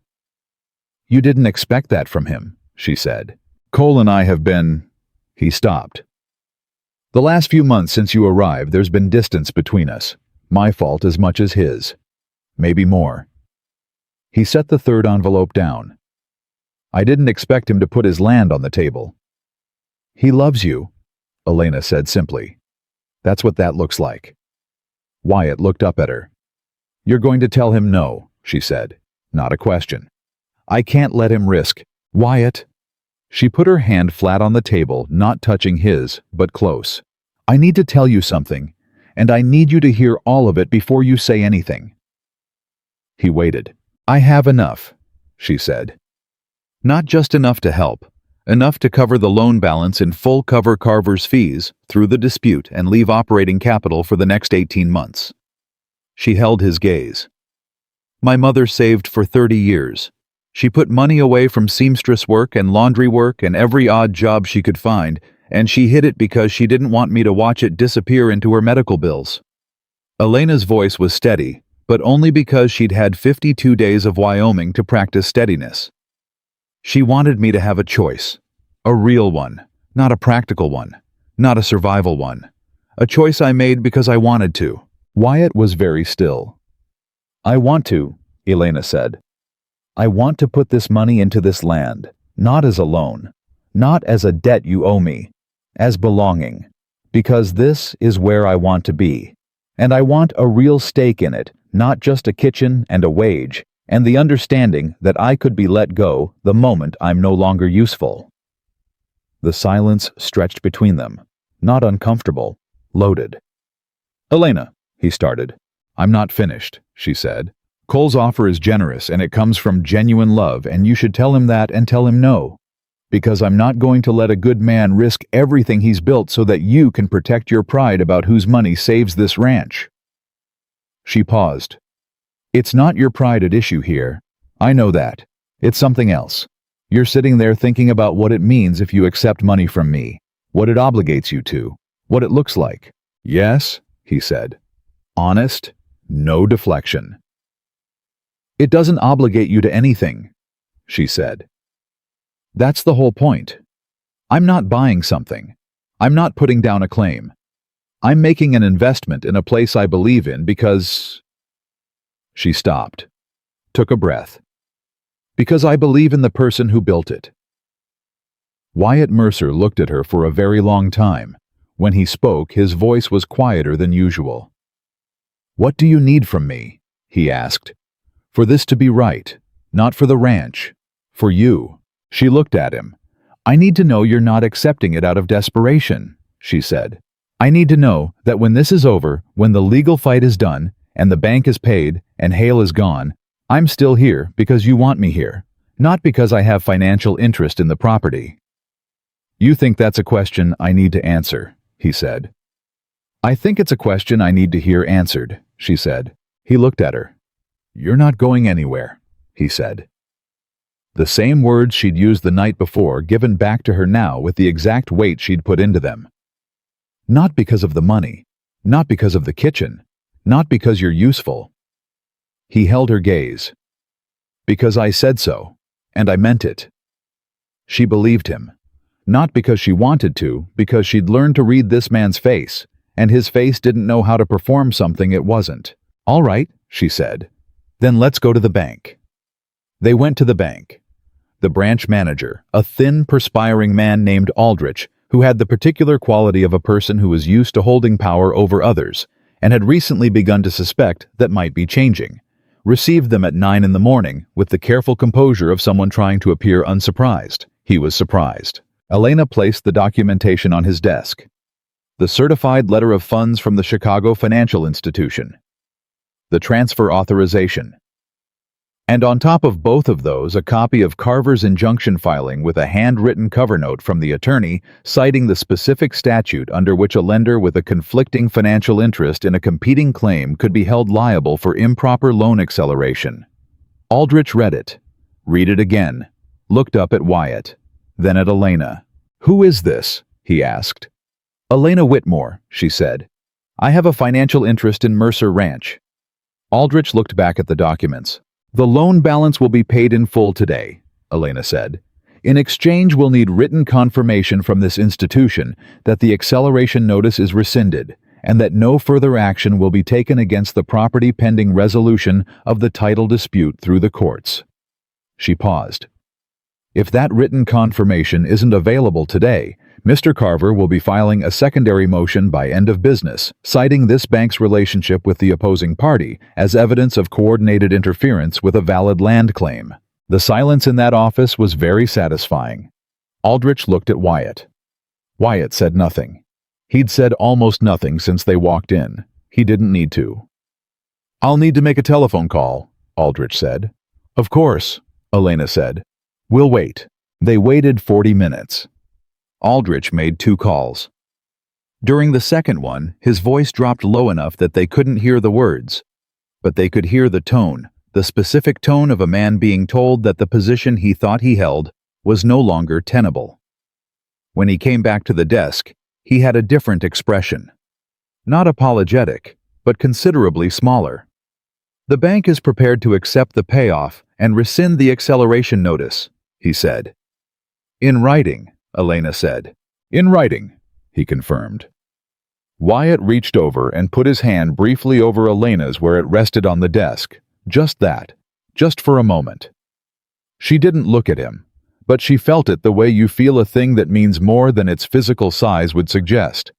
They had the written confirmation by noon. Carver called it the cleanest resolution he'd managed in 14 years of property law. But the story wasn't done. Because Garrett Hale didn't disappear quietly. 3 days before the Friday hearing, he came back to town, not to Wyatt's ranch this time, but to the main street of Red Hollow in broad daylight. And he brought a man with him who carried a leather satchel and introduced himself as a representative of Aldous Crane's interests. Elena heard about it from Patey, who heard it from his brother, who had witnessed the whole thing from the hotel doorway. Hale had gone to 3 local businesses, the feed store, the grain merchant, the livery, and told them directly and without particular concern about who overheard that the water rights dispute on Mercer Ranch was not going away, regardless of what any court said, and that anyone with ongoing financial relationships with the ranch might want to reconsider those relationships before the outcome became unfavorable. He was threatening Wyatt's suppliers. Elena went to find Wyatt before she'd finished hearing the full account from Patey. She found him in the barn and told him in plain words what Hale had done. Wyatt listened without interrupting. His face went through several things she watched carefully, anger which he controlled, and then something colder and more deliberate than anger. "He's trying to isolate us," Wyatt said. "He can't win in court," Elena said. "Carver believes the injunction holds, and the conflict of interest argument is solid, so Hale's trying to win outside the court. Make the ranch economically non-viable even if we keep the land." She paused. "He's done this before. My former employer documented it in 2 of the Illinois cases." Wyatt was quiet for a moment. "What did those families do?" "Both of them went quiet," Elena said. "That's what Crane's operation counts on. People going quiet because they're afraid and alone and they don't know they have options." "Do we have options?" Wyatt asked. "Yes," she said, "but it requires making noise instead of going quiet." He looked at her. "Tell me." So she told him. They spent the next 2 days making noise. Elena wrote 3 letters to the county commissioner, to the territorial land office, and to a newspaper editor in the state capital, whose name her former employer had mentioned as a man with a documented interest in land fraud cases. The letters were careful, factual, and specific. They named Aldous Crane. They named Garrett Hale. They cited the previous cases from Illinois by their court record numbers. They described in plain language the pattern of a coordinated operation that had moved from state to state, targeting vulnerable ranch properties. Cole Whitaker delivered 2 of the letters, personally riding to town and back in a single day without being asked, without explaining himself, without requiring thanks. He showed up at the ranch on his return and handed the delivery receipts to Elena without preamble. "Both received," he said. "The editor wants to send someone out." Elena looked at the receipts. "Thank you, Cole." He nodded. "You were right," he said. "About making noise." She looked at him. "About all of it," he said quietly. His voice carried something she recognized, the particular tone of a man who had made his peace with something and arrived on the other side of it. Not bitterness. Just honesty. "You were right about where you were supposed to be." She didn't say anything for a moment. Then, "You're a good man. You always were." "Maybe," he said. "I was a scared one first." He put his hat on. That was the problem. He rode back to his ranch. Elena stood in the yard and watched him go, and felt for him a quiet and genuine warmth, the kind that had nothing complicated in it. Just respect. Just the clean feeling of a thing resolved honestly. The Friday hearing lasted 4 hours. Elena sat beside Carver at the respondent's table and did not speak. Her role, as Carver had explained twice, was support documentation access and the expression of a completely calm woman, which apparently had a non-trivial effect on the psychological atmosphere of a hearing room. While the attorney dismantled Hale's representative's arguments with the methodical efficiency of a man who'd been handed better material than he usually worked with. The 1878 assessment, the continuous use documentation, the conflict of interest evidence, the bank acceleration rescinded but on record, the letters Elena had sent now acknowledged by the commissioner's office as received and under review. Hale's attorney objected 4 times. Was overruled 3. Judge Alderman, a broad, unhurried man who gave the impression of having seen most things and been surprised by very few of them, listened to all of it and asked 3 questions, and then said he'd have a ruling within 10 days. 10 days. Wyatt drove them home in a silence that was different from every previous silence between them. Bigger. Not with uncertainty, with the specific enormity of a moment that had been building for a long time and was now very close. On the 7th day, the ruling came. Carver wrote out himself to deliver it, which told Elena everything about its content before he'd opened his mouth. The title dispute was dismissed. The water rights were confirmed under established use. The motion to have Crane's firm investigated for coordinated interference with Wyoming property claims was forwarded to the Territorial Governor's Office for review. Hale had left Red Hollow the previous day. Pate's brother had seen him at the stage office buying a ticket east. Wyatt stood in his own yard and held the ruling in his hands and read it once, twice, set it down on the porch rail, looked at the land, his land confirmed and clear, with the particular look Elena had heard him described as having the man checking the fence to see if it's still there. It was there. All of it was there. The men came out of the barn and the bunkhouse when they heard Carver's news, and there was a noise, not quite celebration, not quite relief, but something in between that was very specifically Wyoming, which meant it was understated and physical, and involved Dockery clapping Pate on the shoulder hard enough to knock the boy's hat off. Elena stood on the porch and watched all of it. She felt something she hadn't felt in so long that she'd almost forgotten the texture of it. Settled. She felt settled. Not as a temporary state, not as a condition that required maintenance or vigilance, just settled the way a thing settles when it has finally found its right place. The men gradually drifted back to work. Carver accepted a cup of coffee and rode back to town. Pate followed the other hands because someone made a comment about the north fence, and then it was just the 2 of them in the yard in the particular quiet of a Wyoming afternoon that had decided it was done being dramatic for the time being. Wyatt turned from the land and looked at her. He looked at her for a long time without saying anything. She let him look because she'd learned that this was how he thought looking was how he arrived at the thing he needed to say, and interrupting it was interrupting the process. "Elena," he said. "Yes," she said. "I need to say something to you." "Say it," she said. He came up the 2 steps to the porch and stood in front of her close enough that she could see the full complexity of his face. Everything he usually kept managed all of it present at once.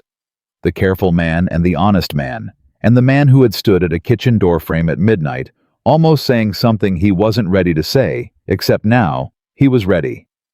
"I love you," he said. 3 words. No decoration, no hedging, no trailing qualifications or practiced distance.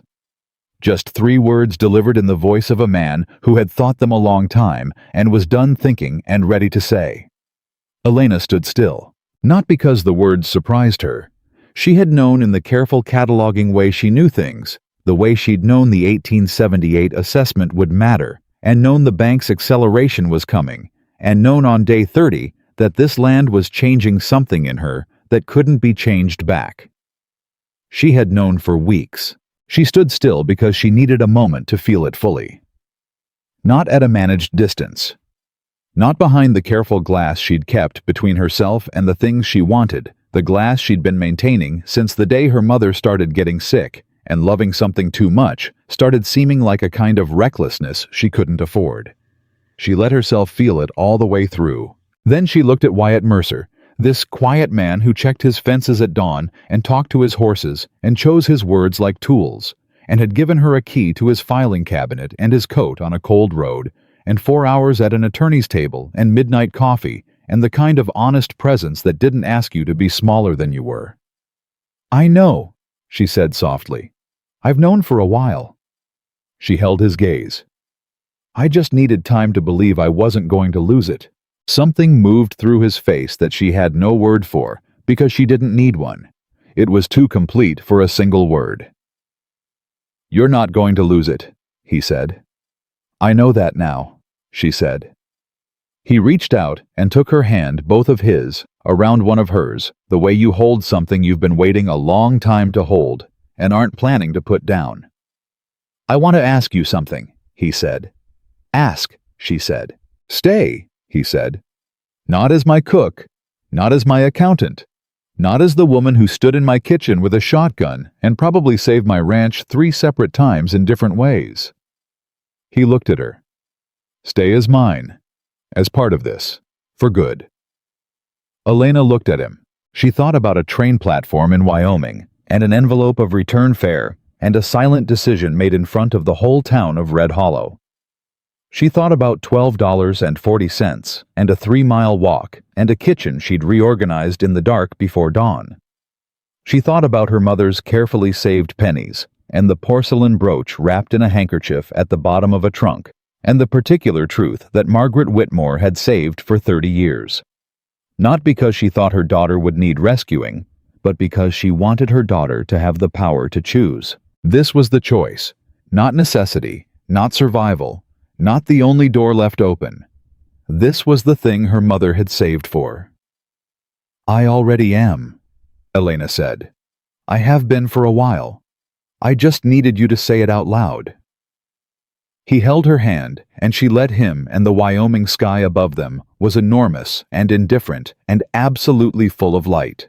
Later that evening, she wrote a letter to her former employer in Chicago.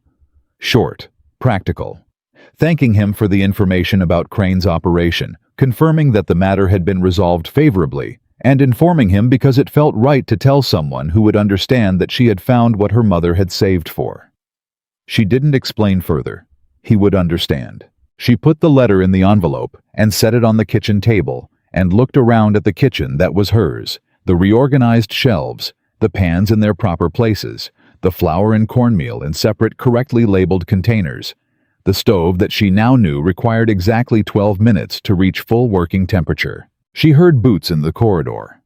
Wyatt appeared in the doorway, coffee in hand the way he did every evening at 7, except that now he sat down at the table instead of standing at the window, and there was nothing managed about his expression at all. "Dockery told me," he said, "that the biscuits tomorrow better be the same as always, because he doesn't care what else has changed." Elena smiled. "Tell him they will be." "I told him you'd say that," Wyatt said. He looked at her across the table. "You know what he said?" "What?" "He said good, because we can't afford to lose the cook." Elena laughed, a real one, full and unguarded, the kind she'd almost forgotten she was capable of before Wyoming. Wyatt smiled across the table, and it was the same small, real, unguarded smile she'd first seen in a wagon on a cold road, and it was exactly as good the second time. Outside, somewhere on the north quarter, one of the hands was whistling. The horses were settled, the fences were sound, the land was confirmed and clear and entirely, legally, permanently Wyatt Mercer's. And Elena Whitmore, who had arrived in Wyoming with nothing except $12.40 and the decision not to leave, sat in the kitchen of a ranch that was now partly hers by investment and entirely hers by belonging, and understood that her mother had been exactly right. The money wasn't what mattered. The choice was. She had made it with her eyes open, without fear, on her own terms, and that was the only way a choice like this was ever worth making at all. In Red Hollow, Wyoming, in the last weeks of autumn, 2 people who had both survived the particular kind of damage that comes from loving something and losing it sat across a kitchen table and chose each other. Not out of need, not out of circumstance, not because it was the only door left open, but because they looked at everything in front of them with clear eyes and said yes. And that yes, quiet, deliberate, and completely unafraid, was the most powerful thing either of them had ever said in their lives.